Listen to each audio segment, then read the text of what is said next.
Pakilala kasi alam niyo na po ako yung mother of all nation.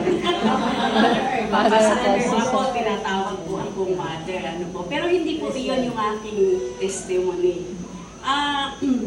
Katulad po ni Abraham, alam po natin kung ano yung kasaysayan ni Abraham sa Bible. Ano po. Minsan po sinubok din po siya ng Diyos. Sinubok ng Panginoon ang kanyang pananampalataya sa pamamagitan po ng kanyang pag-aalay ng kanyang anak na nag-iisa. Kung atin pong babalikan, bago po nagkaroon ng anak si Abraham, ay umabot pa po sila ng 80 or 90 years. Kumbaga po, sa kapanahunan po natin, malangi na lapon eh. Kaya po talaga magsilbi. Therefore, pauli na po nito talagang kasalpantayanan, may biyayaan na pong anak. At ini pa po yung masakit. Merinan na pong anak, kay ba't po datang itakaldo sa biyana po ng Lord. Abraham, sabi na, sinabi ng Lord, ialay na yung kayang anak. Kim pong palagay nyo, kaya katamo pong kapanahonan niti. Nung pong ating sumabi kaya kayo na, uy, kuwanan may itang anak mo, alay mo pa ako. Ibyeye. Nung ating pong babalikan, kalapat niya pong paninayan Abraham ng kaanak ka. Kay ba't bigla na mo po sabihaning ginualay me.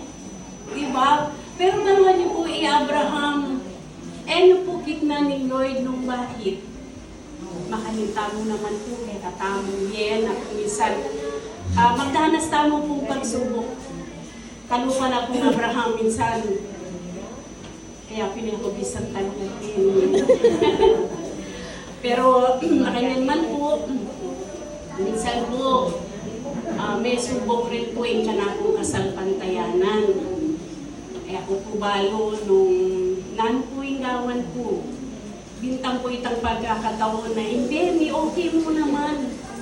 Nakaiman po makwalta, nakaiman po naman magkasakit. Kumbaga po, atyo kami po kaya tanglibutan, biyaya na po ng Ginoo. Pero atin pong milyari kaya kami na po, hindi po namin inaasahan bilang magpapamilya. Yun po nung kinuha ni Lord yung aking asawa. Katatandaan ko pa yun, November 30, at 2021. At bilang asawa ko, siyempre po, bigla na lang po mawawala. Samantalang okay po yung kanyang pangangatawan, malusog. Tapos biglaan po, ilang araw lang po siya sa ospital. Nananalangin kami, hindi po kami bumitaw sa pananalangin. Kumbaga po, nandun yung aming kasalpantayanan na bali po inoy, po ilika kaming taga-pagpagaling. Pumaya po kaya kami, kaya tang kasalpantayanan, may naagyunin Ginoo na ulwan kaya kami tatang. Pero din tang po kaya tang punto na minuli ako kami, Lord.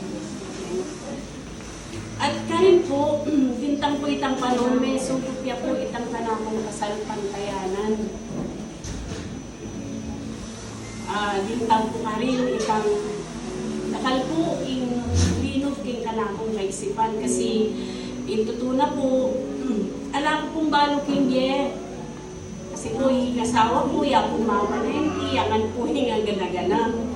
Siyempre bilang asawa, makanano ko pong mag-umpisa. Sabi ko sa mga anak ko, Chuya po itang panganay ko, gagaga ulin, makanano ko kanini, makanano ko maging pisala, akong balo.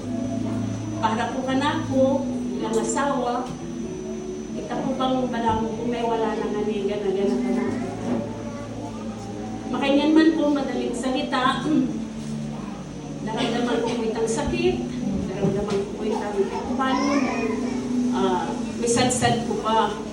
Pero baluan niyo po, sana may linok-nok ko, sabi ko kang Lord, lakong mo daramdaman ko ngayon. Lakong mo yung sakit, lakong mo yung dalamhati. Kasi po makapagpatuloy kahit ang purpose mo kaya nung emo lang ko yun. Ako mo po yun. Kasi paano po pinagsasabi, hindi ko amin na pumita itang balakid bang kanita, ako po magpatuloy kahit kalang hindi spiritual. Pero sabi ko kang Lord, lang ko mo ini. Basta yung sinabi ko, Lord, minuli yaman po i-Eric, yung feeling mo, maarif mo ba, di ka po maging kapalit ng tatay at magulang ng mga anak ko. Tapos umiyak na lang po ako ng umiyak. Tapos naramdaman ko na lang unti-unti nawawala yung hapdi, nawawala yung sakit. Naramdaman ko na lang yung saya, yung tuwa, na sa punto ng aking pag-aalala, sa punto na tayo po minsan ay nakakaranas ng pagsubok na akala natin wala na tayong pag-asa. Kaya po ng Diyos na alisin tayo doon sa sitwasyon na akala natin wala na tayong pag-asa.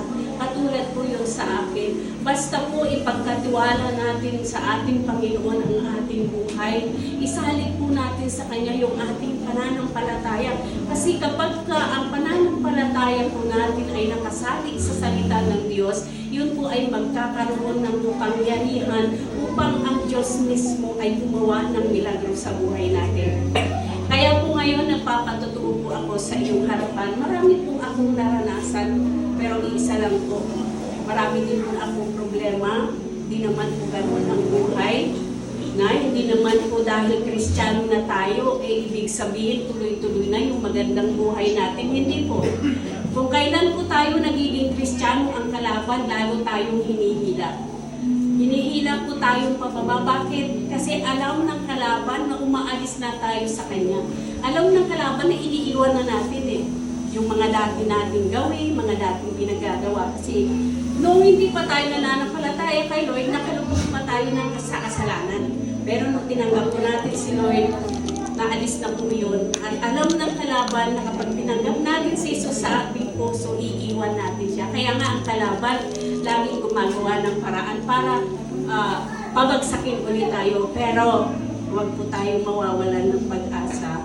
Huwag po tayong bumitaw sa ating pananampalataya na inilagay ng Diyos sa ating puso. Gamitin po natin yung ating faith.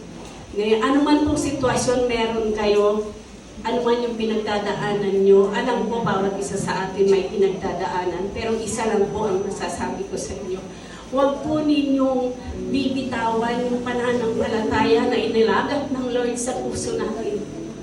Kasi yun lang yung paraan para makamit po natin ang tagumpay sa ating buhay. At ako po nagpapatotoo ngayon.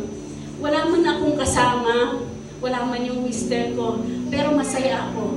Kasi bawat problema, pagsubok na pinagdadaanan natin, ang Diyos mayroong mas nakalaan, na mas maganda, mas mabuti para sa atin. Kung meron mang nawala, asahan mo may ibabalik ang Diyos na mas mabuti. Kung may problema ka man ngayon, hayaan mo lang yung sakit, hayaan mo lang na maramdaman mo yung pain, hayaan mo lang siya.